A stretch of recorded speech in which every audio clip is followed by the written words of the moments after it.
O Senhor esteja convosco, Ele está no meio de nós. Proclamação do Evangelho de Jesus Cristo, segundo João. Glória a vós, Senhor. Jesus manifestou-se aos discípulos e, depois de comerem, perguntou a Simão Pedro: Simão, filho de João, tu me amas mais do que estes? Pedro respondeu: Sim, Senhor, tu sabes que eu te amo. Jesus disse: Apacenta os meus cordeiros. E disse de novo a Pedro: Simão, filho de João, tu me amas?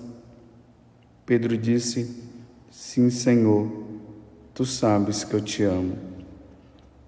Jesus disse-lhe: Apacenta as minhas ovelhas. Pela terceira vez perguntou a Pedro: Simão, filho de João, tu me amas? Pedro ficou triste, porque Jesus perguntou 3 vezes se ele o amava. Respondeu: Senhor, tu sabes tudo, tu sabes que eu te amo. Jesus disse-lhe: Apacenta as minhas ovelhas. Em verdade te digo, quando eras jovem, tu te cingias e ias para onde querias. Quando fores velho, estenderás as mãos e o outro te cingirá e te levará para onde não queres ir. Jesus disse isso, significando com que morte Pedro iria glorificar a Deus, e acrescentou: Segue-me. Palavra da salvação. Glória a vós, Senhor. Meus irmãos e minhas irmãs, estamos, graças a Deus, na 7ª semana da Páscoa, hoje, na sexta-feira. Estamos na novena de Pentecostes, nos preparando para a vinda do Espírito Santo sobre os apóstolos, que acontecerá no próximo domingo. E, ao mesmo tempo, nós estamos aí nesse clima de Jesus que subiu aos céus, Jesus que comunica aos apóstolos o que devem fazer diante da evangelização. E agora está aqui Jesus nesse diálogo com Pedro.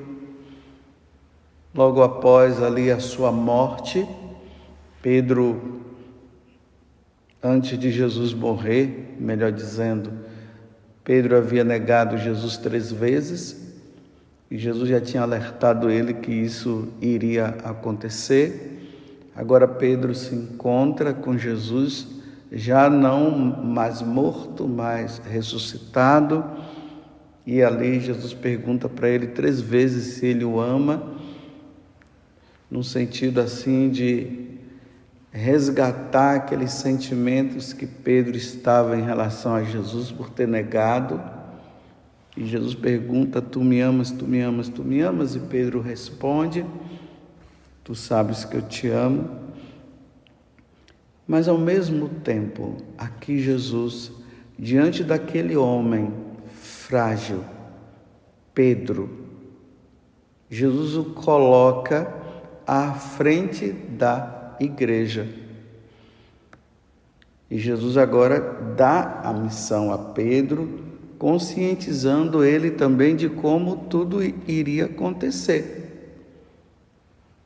Jesus fala para Pedro da sua morte, que ele morrerá, e isso realmente aconteceu. Pedro foi crucificado, e ali ele pediu que o crucificassem de cabeça para baixo, porque ele não era digno de morrer como o Senhor, como Jesus havia morrido. E Jesus fala: segue-me.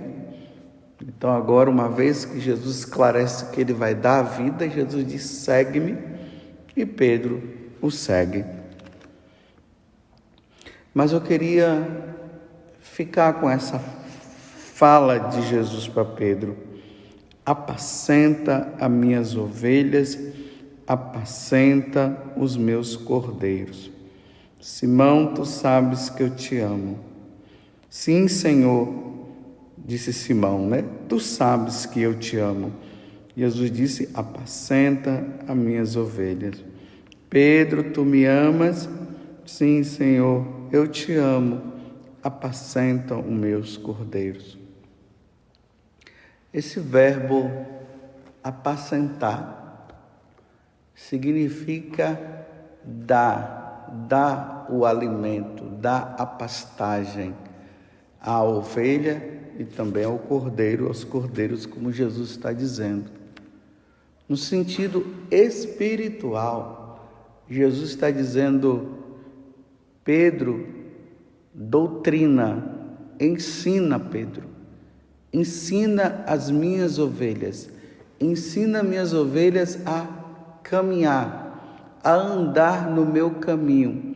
Ensina, Pedro, as minhas ovelhas as minhas verdades, a verdade. Eu sou o caminho, a verdade e a vida. Ensina, Pedro, apacenta. É esse o sentido que Jesus está dando para Pedro.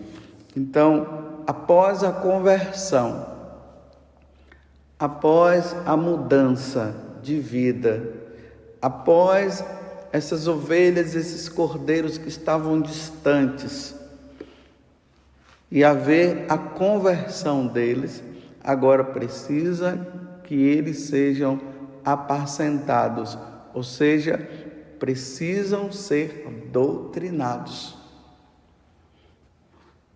Porque se não houver a doutrina, o ensinamento, as ovelhas poderão se desviar, os cordeiros também. Por isso que a igreja, no decorrer do tempo, ela foi deixando este depósito da fé. Tudo aquilo que Jesus ensinou e tudo aquilo que os apóstolos foram mostrando, falando, ensinando também, era preciso que tudo isso ficasse guardado para que não fosse esquecido. E aí entra o depósito da fé. A tradição oral, a tradição que vem através das Sagradas Escrituras, o magistério que confirma o que foi ensinado, para que isso fique no nosso coração e nós não sejamos desviados do caminho. E qual é o caminho? O caminho que nos leva ao Pai, o caminho da salvação. Então Pedro ensina, da mesma forma como Jesus ensinou os apóstolos, da mesma forma como aquele povo era ensinado por Jesus.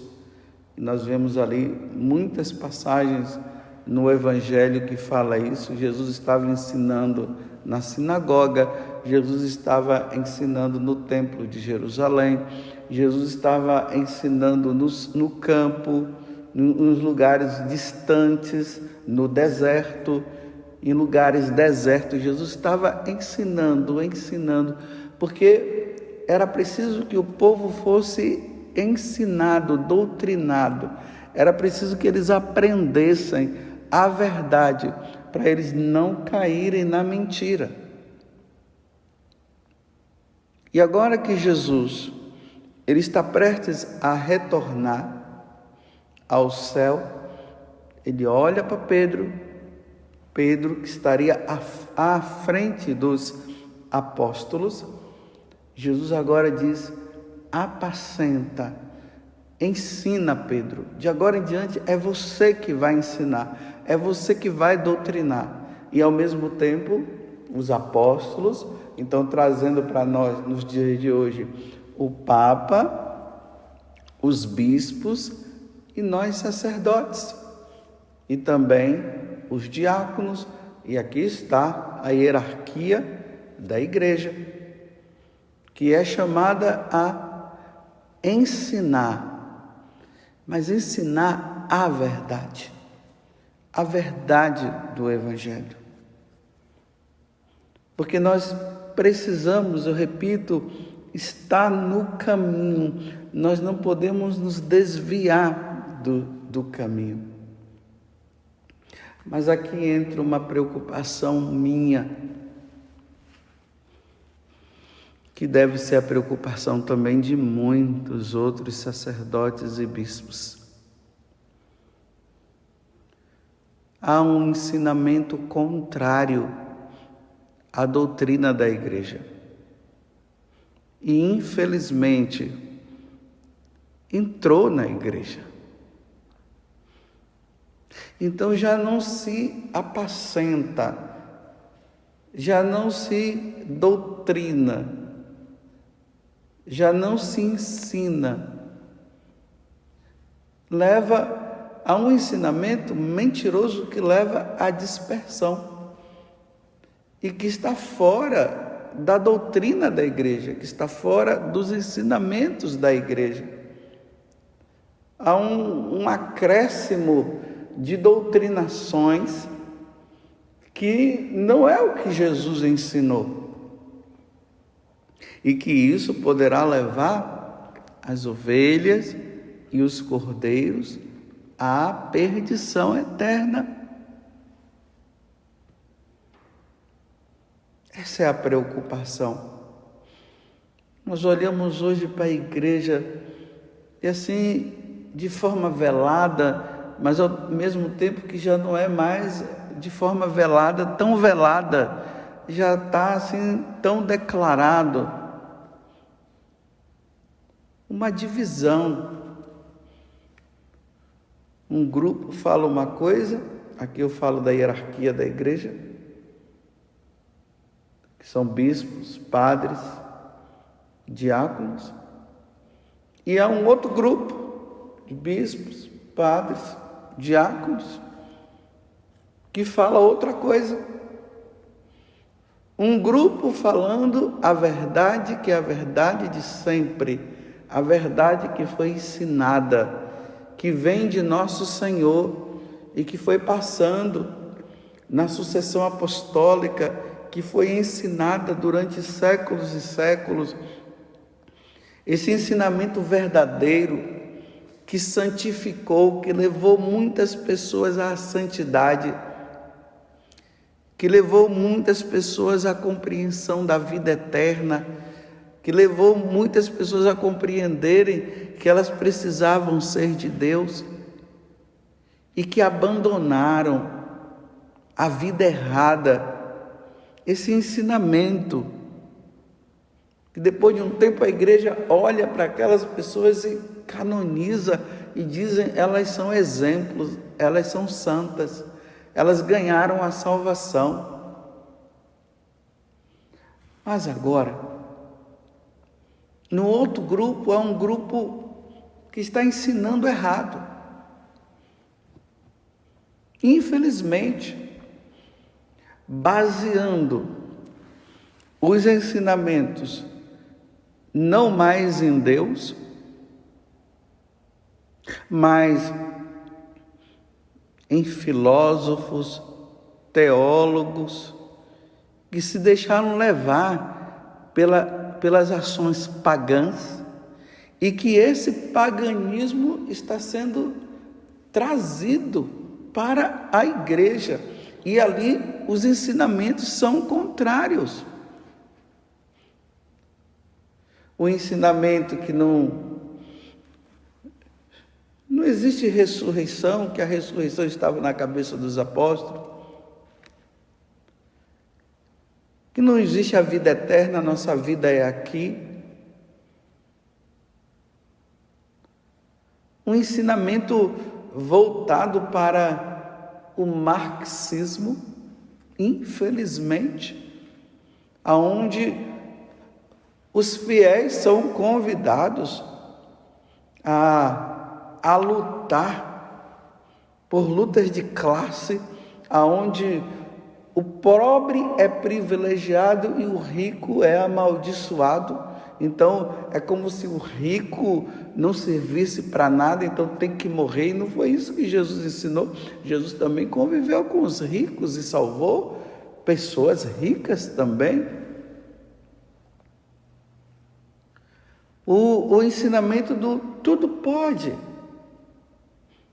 Sabe aquele, o tudo pode? Você pode viver com uma mulher que não é a sua esposa, ou com um homem que não é o seu esposo. O ensinamento que todo mundo pode comungar, porque todos nós somos pecadores, e a Eucaristia ela é dada para quem está em estado de graça. Então, esse ensinamento errado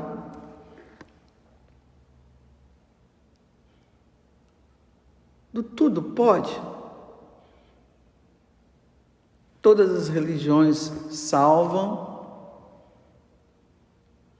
essas tendências, e vamos lembrar o que Nossa Senhora ela falou em Fátima a respeito do comunismo, dessa doutrinação ateísta de Marx, Lenin, Stalin, que viria e queria tomar conta de todo o mundo. E Nossa Senhora diz: é preciso consagrar a Rússia para que isso não aconteça. Então, essa doutrina ateísta, materialista, que entrou, que tem levado os cristãos a um esfriamento. Até ali, estou lendo agora, essa aparição de Nossa Senhora em Simbres, aquelas duas meninas. E uma das preocupações de Nossa Senhora foi essa, que o comunismo não deveria chegar ao Brasil, mas que iria chegar. E estamos aí.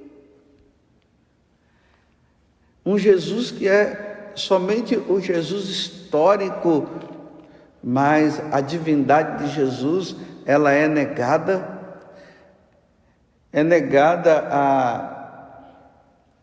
O milagre é negado, o milagre da multiplicação dos pães. Não, foi uma partilha que aconteceu ali. E os sacerdotes não exercendo a sua missão de sacerdote, mas é o sacerdote que tem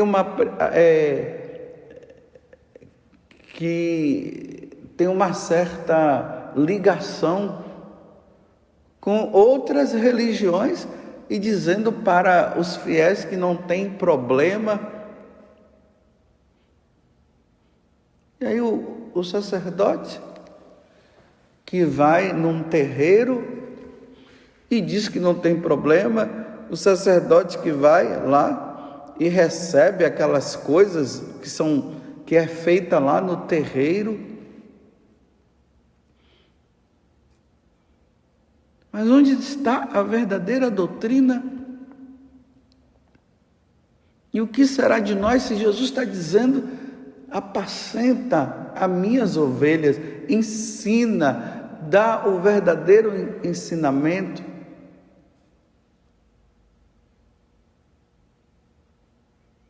Aí, como a igreja da Alemanha,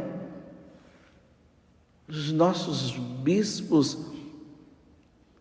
dizendo que um homem pode viver com outro homem como se fosse uma mulher, e as mulheres podem viver com outras mulheres como se fosse um homem.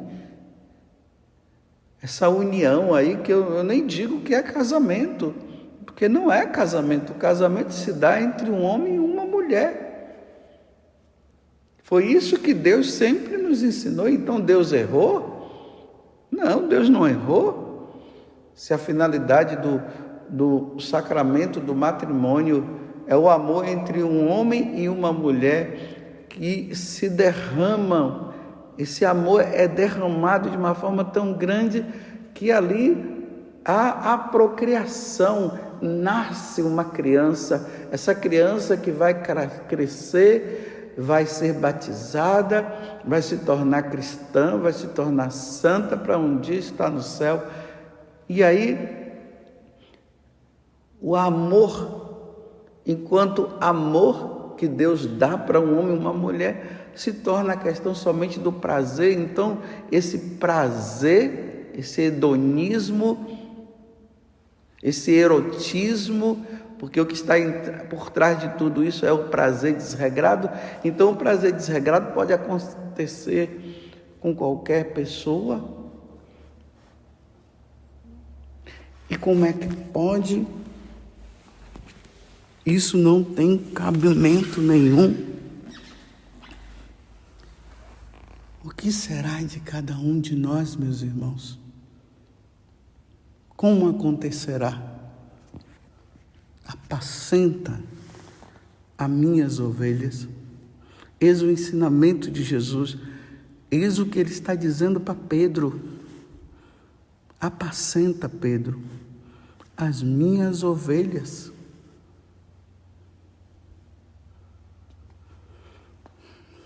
Que Deus nos dê a graça de que realmente isso não aconteça.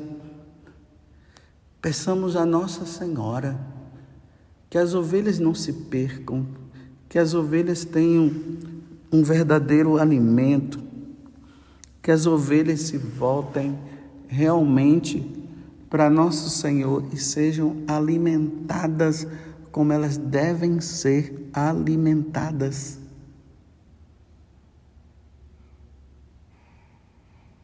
Apacenta minhas ovelhas, apacenta as minhas ovelhas. Que nós não nos percamos, mas há sempre uma esperança, porque as portas do inferno não prevalecerão contra a minha igreja. E eu estou falando isso para quê? Vamos rezar, meus irmãos.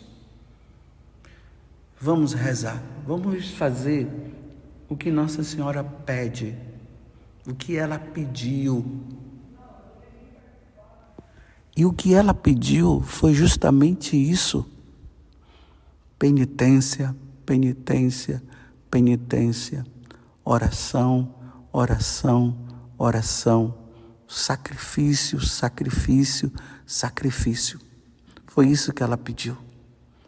Então, nesse tempo da ascensão de Jesus aos céus, até o seu retorno, eis a missão da igreja, eis a nossa missão: apacentar a igreja de nosso Senhor Jesus Cristo. Que Deus nos ajude e que Nossa Senhora interceda por nós. Louvado seja nosso Senhor Jesus Cristo, para sempre seja louvado, e a nossa Mãe Maria Santíssima.